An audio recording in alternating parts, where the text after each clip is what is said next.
I really am a loner naturally. I love to spend time alone. I enjoy doing things on my own.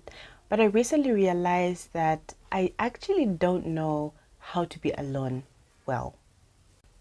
Hi guys, welcome back to my YouTube channel. My name is Olipa Katongokunda and thank you so much for going on this journey with me.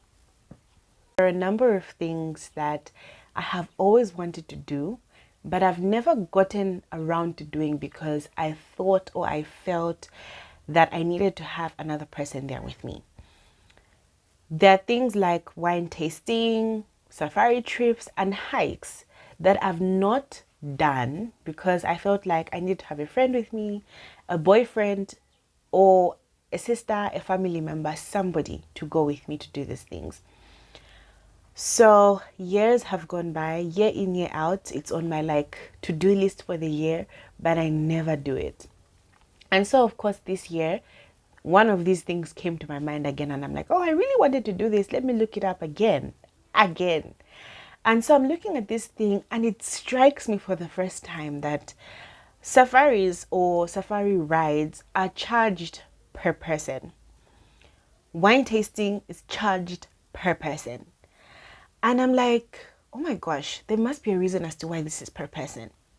There is no apparent reason as to why we need to be a couple or we need to be in a group for me to do these things.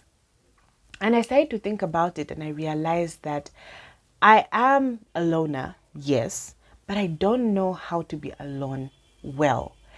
Now, don't get me wrong. It's not that I don't do anything alone. I do a lot of things alone. I'm able to go out to eat alone. I've even gone to groove alone. And I had the time of my life. But there are just certain things that I think social media has made me believe should be done with other people, whether in groups or in couples, but that I need another person there with me. And this year, I want to debunk that. I want to unlearn that so that I can relearn that I can do anything I want to do on my own.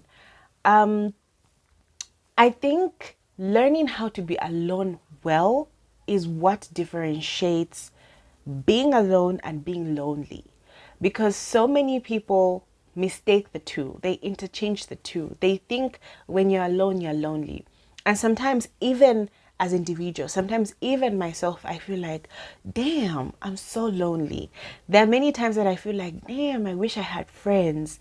I wish I had somebody to be with me right now, to hang out with me.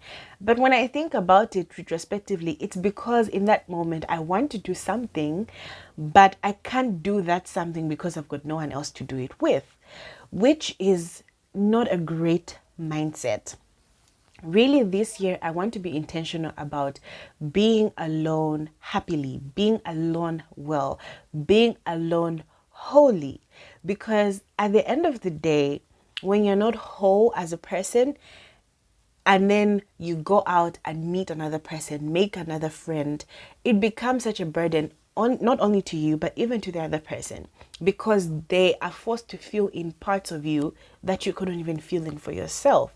You are an incomplete person and you create burdens for other people. So I just feel like at the end of the day, each and every one of us needs to be intentional about being alone nicely, being alone, even in outside settings, going to have coffee, going to the library, going to the bookshop, doing things that are outside the normal, doing things that are outside the ordinary, doing things that are unexpected of somebody who is alone to do. And also, I think it's important that you should have hobbies that require you to be alone or that don't need you to be with other people to participate in them. For example, playing soccer is a great hobby, playing basketball or swimming. All these are great things, but you should also be able to do these things on your own. So if playing soccer is your hobby, add another hobby that doesn't need you to do it with other people. Do something that you can do on your own. Walking, coloring. That is one of my favorite hobbies. I picked up coloring last year and I love it. It's so therapeutic. I love sitting down with my baby's coloring book and just filling in coloring inside the lines, and it makes me so happy. So doing something on your own that will make you feel fulfilled, that will make you feel complete, and that will help you as I embark on this journey of trying to do more things alone. I really do hope and I believe that some of the things that are going to improve in my life is, of course, my self-confidence, my exposure, even just my spiritual life. Because, you know, when you learn how to do things alone, you are not ashamed of those things anymore. So a lot of us know how to pray in church. We know how to pray in groups. We know how to pray in our communities, but we're not able to pray on our own because it feels weird. We're not confident enough to do it on our own. We're not confident enough to read the Bible on our own. We're not confident enough to... There are some people who are not even confident enough to do what I'm doing right now, to talk to yourself. Because essentially, right now, I'm talking to myself. And it needs confidence for you to do that. You need to be sure of yourself. And I really do believe that by the beginning of next year, or at the end of this year, 2025, even you who is watching, you are going to be able to see the difference. And I'm really excited to try and bring you guys along. I have committed myself to doing at least one thing this year.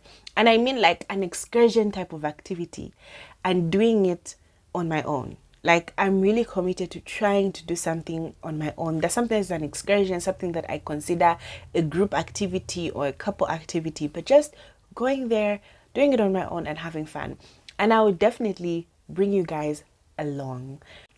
So I guess your takeaway from this video is that you are not lonely because you are alone. You are lonely because you are not whole. And once you work on being whole, then all those holes in your heart are going to be filled up. Thank you so much for watching, and I'll see you in my next video.